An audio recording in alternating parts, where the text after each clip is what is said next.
How an evolving and expanding Brics benefits India. For years, Western critics have dismissed Brics as a relatively inconsequential entity. But this past week, at its annual summit in Russia, the group triumphantly showcased just how far it has come. Top leaders from 36 countries, as well as the UN Secretary General, attended the three-day event, and Brics formally welcomed 4 new members: Egypt, Ethiopia, Iran, and the United Arab Emirates. More membership expansions could soon follow. Brics had previously added only 1 new member, South Africa, in 2010, since its inception as the BRICS states in 2006. There's a growing buzz around Brics, which has long projected itself as an alternative to Western-led models of global governance. Today, it's becoming more prominent and influential as it capitalizes on growing dissatisfaction with Western policies and financial structures. Ironically, India, perhaps the most Western-oriented Brics member, is one of the biggest beneficiaries of the group's evolution and expansion. India enjoys deep ties with most new Brics members. Egypt is a growing trade and security partner in the Middle East. The UAE, along with Saudi Arabia, which has been offered Brics membership but hasn't yet formally joined, is one of India's most important partners overall. India's relationship with Ethiopia is one of its longest and closest in Africa. Brics's original members continue to offer important benefits for India too. Delhi can leverage Brics to signal its continued commitment to close friend Russia, despite Western efforts to isolate it. And working with rival China and Brics helps India in its slow, cautious effort to ease tensions with Beijing, especially on the heels of a border patrolling deal announced by Delhi on the eve of the summit. That announcement likely gave Prime Minister Narendra Modi the necessary diplomatic and political space to meet with Chinese President Xi Jinping on the summit's sidelines. Additionally, Brics enables India to advance its core foreign policy principle of strategic autonomy, whereby it aims to balance relations with a wide spectrum of geopolitical players, without formally allying with any of them. Delhi has important partnerships, both bilateral and multilateral, inside and outside the West.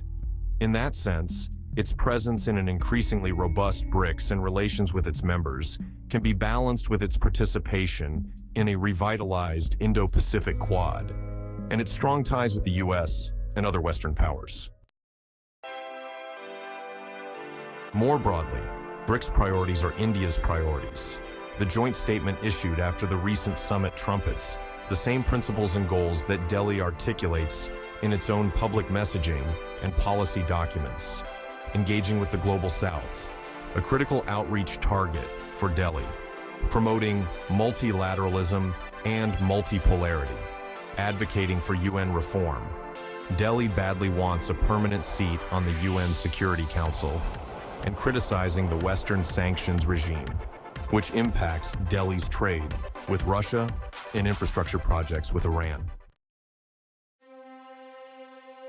And yet all this may appear to pose a problem for India. With Brics gaining momentum, inducting new members, and attracting global discontents, the group is seemingly poised to begin implementing its long-standing vision, articulated emphatically by Beijing and Moscow, of serving as a counter to the West. Additionally, Brics' new members include Iran and possibly further down the road, Belarus and Cuba, suggesting the future possibility of an outright anti-West tilt. While India aims to balance its ties with the Western and non-Western worlds, it would not want to be part of any arrangement perceived as avowedly anti-West. However, in reality, such fears are unfounded. Brics is not an anti-West entity. Aside from Iran, all the new members have close ties with the West. Additionally, the many countries rumored as possible future members don't exactly constitute an anti-West bloc. They include Turkey, a NATO member, and Vietnam, a key US trade partner. And even if Brics were to gain more anti-West members, the grouping would likely struggle to implement the types of initiatives that could pose an actual threat to the West.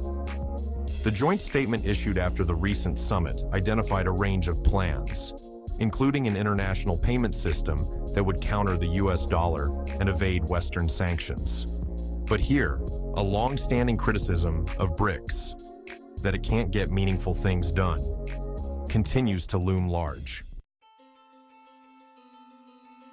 For one thing, Brics projects meant to reduce reliance on the US dollar likely aren't viable, because many member states' economies cannot afford to wean themselves off of it. Additionally, the original Brics states have often struggled to see eye to eye, and cohesion and consensus will be even more difficult to achieve with an expanded membership. India may get along well with most Brics members, but many new members don't get along well with each other. Iran has issues with both Egypt and the UAE, and Egypt-Ethiopia relations are tense. One might hope that the recent easing of tensions between China and India could bode well for Brics. But let's be clear, despite their recent border accord, India's ties with China remain highly strained. An ongoing broader border dispute, intensifying bilateral competition across South Asia and in the Indian Ocean region, and China's close alliance with Pakistan rule out the possibility of a détente anytime soon. Brics today offers the best of all worlds for Delhi. It enables India to work with some of its closest friends in an expanding organization that espouses principles close to India's heart, from multilateralism to embracing the global South. It affords India the opportunity to stake out more balance in its relations with the West and non-Western states, in an era when Delhi's relations with the US and its Western allies, with the notable exception of Canada, have charted new heights. At the same time, Brics's continuing struggles to achieve more internal cohesion and to get more done on a concrete level ensure that the group is unlikely to pose a major threat to the West, much less to become an anti-West behemoth, neither of which India would want. The most likely outcome to emerge from the recent summit, as suggested by the joint statement, is a Brics commitment to partner on a series of non-controversial, low-hanging fruit initiatives focused on climate change, higher education, public health, and science and technology, among others. Such cooperation would entail member states working with each other and not against the West, an ideal arrangement for India. These collaborations in decidedly safe spaces would also demonstrate that an ascendant Brics need not make the West uncomfortable.